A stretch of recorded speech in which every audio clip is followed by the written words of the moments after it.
नमस्कार, मैं हूं सुमित शुक्ला। एनडीटीवी मध्य प्रदेश छत्तीसगढ़ में आपका बहुत-बहुत स्वागत है। आज हमारे साथ में है तनुज विरमानी, जिनकी अभी फ़िल्म बजाओ हम सब के बीच आने वाली है। चलिए हम आपको मिलवाते हैं। सर बहुत-बहुत धन्यवाद हमसे जुड़ने के लिए। Thank you so much Sumit ji, मुझे यहाँ बुलाने के लिए। और मैं बस आपको करेक्ट करना चाहूंगा कि एक फिल्म नहीं है बल्कि एक शो है, बजाओ, जो हमारा नया शो है जो जियो सिनेमा पे स्ट्रीम होने जा रहा है 25 अगस्त से। So thank you so much for having me over here. आपके प्रोजेक्ट का नाम है बजाओ, तो ये बताइए कि कौन किसकी बजा रहा है? आप किसकी बजा रहे हैं? कौन आपकी बजा रहा है? मतलब ये क्या स्यापा फैला हुआ है? आप हमें बताइए इसके बारे में। हम हम इस शो पे बचाते भी हैं और हमारी बचती भी है। और ये बड़े एक चूहा बिल्ली जैसी कहानी है, गोल गोल सब घूमते रहते हैं। बहुत फनी है, बहुत कॉमेडी है, सिचुएशनल है। और इस शो में हार्ट भी बहुत है। क्या क्या है कि अगर आप सिर्फ स्लैपस्टिक कॉमेडी दिखाओगे तो फिर एक वक्त के बाद ऑडियंस भी पक जाएगा, थक भी जाएगा। बट हमारे शो पे हमने ये भी दिखाया कि दोस्ती, it is the any equation इस दुनिया में। सो या बजाओ इंटरेस्ट है। अभी मैं ये पोल तो नहीं खोल सकता कि मैं किसकी बजाती हूँ, कि किसका बजाता हूँ या कौन मेरी बजाता है। बट ये तो आपको 25 तारीख से ही पता चलेगा।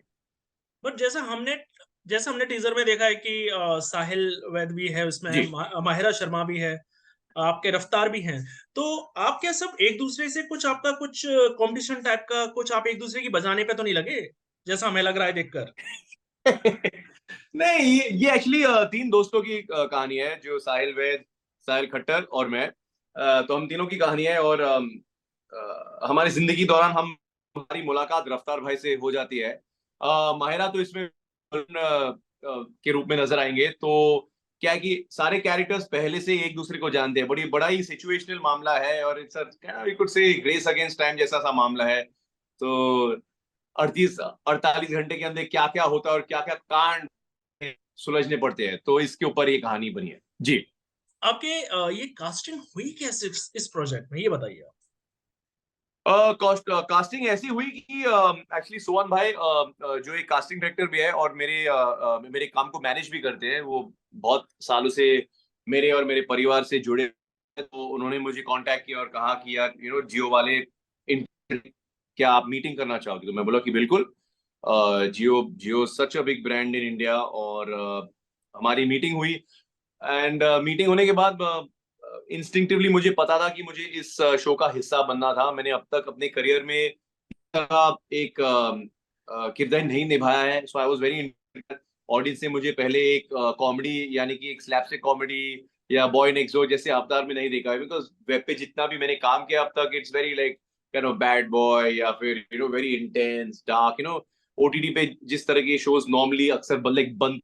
सो I was very excited. And ये जो दिल जो लड़का है एक शो में, उसको भी लेकर मैं काफी इंटरेस्टेड था कि आपके अब तक मैंने जितने भी अर्बन कैरेक्टर्स निभाए हैं, वो चाहे बॉम्बे के हो या बैंगलोर के हो या चेन्नई के हो, but I never played someone from Delhi, south Delhi. So उसको लेके मैं काफी एक्साइटेड।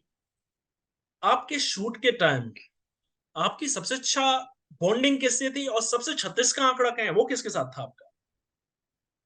यार ऑनेस्टली 36 का आंकड़ा तो किसी के साथ था नहीं, लकली। एक क्लैश वो तो होता बहुत है, डेंजर बात क्लैश होती तो है होता जब, है कि आई एम नहीं क्या बेटर। सी, मैं आपको समझाता हूँ। बिकॉज सी क्या है, अभी जब आप एक सर्विस में काम, तो आप कई अलग अलग पर्सनालिटीज, कई कई अलग अलग किरदारों के साथ काम करते हैं। कोई कोई ओटीटी से ही है, कोई कोई थिएटर से है, कोई कोई टेलीविजन से है, कोई कोई फिल्म की दुनिया से आते हैं। तो हर एक का है, सोचने का ढंग, काम करने का तरीका काफी अलग है।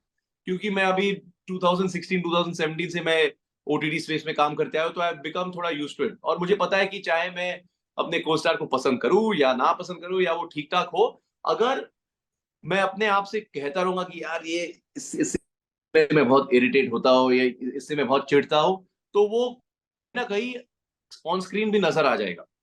And that is not good for the show. यानी कि एक शो किसी एक या किसी दो कलाकारों की वजह से के दम पे नहीं चलता। It works for the chemistry of जितने भी कैरेक्टर्स है। और जैसे कि आप जानते हो कि बजाओ, जैसे आपने ट्रेलर में भी देखा होगा, पोस्टर में भी देखा होगा, अच्छा ensemble, इसमें कई सारे कलाकार है। सो मेरी ऑनेस्टली सबके साथ बनती है। If I had to choose सबके सबसे प्रिय कौन होगा यार, आई थिंक डेफिनेटली लड़कों के रफ्तार। साथ तो बहुत मजा आया, चाहे वो साहिल खट्टर हो, वैद हो, रफ्तार जी हो, सबके साथ बहुत मजा आया। और मेरे ज्यादा से ज्यादा जितने भी सीन्स थे उन तीनों के साथ था। तो इट वाज वेरी इंपॉर्टेंट कि हम एक दूसरे के साथ वो एक रिश्ता बनाया और कायम रखे उसे। मेरा आपसे और माहिरा के साथ तो काम करने में एक अलग ही मजा था, बट माहिरा के एटलीस्ट 80% मेरे जितने भी सीन है तो उनके साथ मेरी ट्यूनिंग अलग थी, बिकॉज शो पे ऐसा दिखाना है कि वो ऑलरेडी मेरी गर्लफ्रेंड है, ऐसे नहीं कि शो के दौरान हम मिले और फिर हमें प्यार हो गया।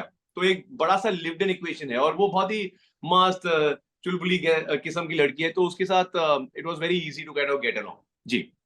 मेरा आपसे एक आखिरी सवाल कि जैसा कि हम जानते हैं कि 25 तारीख को एक big star film dream girl 2 release होने वाली है, तो आपको क्या लगता है यस। कि या तो आपकी फिल्म क्या उस बिग स्टार की फिल्म पर भारी पड़ेगी? सी सुमित भाई, मैं आपको ये बताता हूँ कि जितना कि मेरा मानना है कि फिल्म्स और ओटीटी काफी अलग है, बिकॉज फिल्म्स काफी हद तक ओपनिंग वीकेंड के ऊपर है। फ्राइडे को कितना धंधा, फिर सैटरडे को ग्रोथ, फिर संडे को कंसोलिडेशन। दैट दैट इज जब आप एक ओटीटी शो के बारे में बात करते हैं, तो कई ऑडियंस को भी पता है कि वो अभी उस प्लेटफॉर्म या उस चैनल की लाइब्रेरी में आ चुकी है। तो कभी कभी क्या होता है, you will not may be have that same thing unless it is a establish thing. अगर जैसे आप एक मिर्जापुर या सीक्रेट गेम्स या इवन इनसाइड एज जैसे शोज को देखे तो अलग बात है, बिकॉज बिल्ट इन ऑडियंस होती है।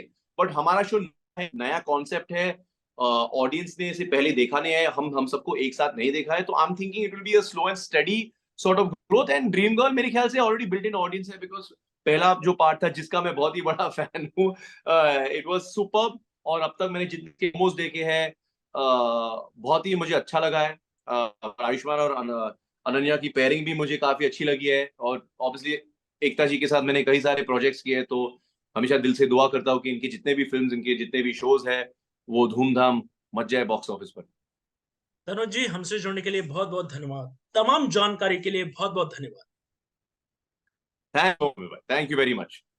ये थे हमारे साथ तनुज विरवानी, जिन्होंने अपनी आने वाला प्रोजेक्ट बजाओ को लेकर हमसे खुलकर बात की। आज के लिए बस इतना ही।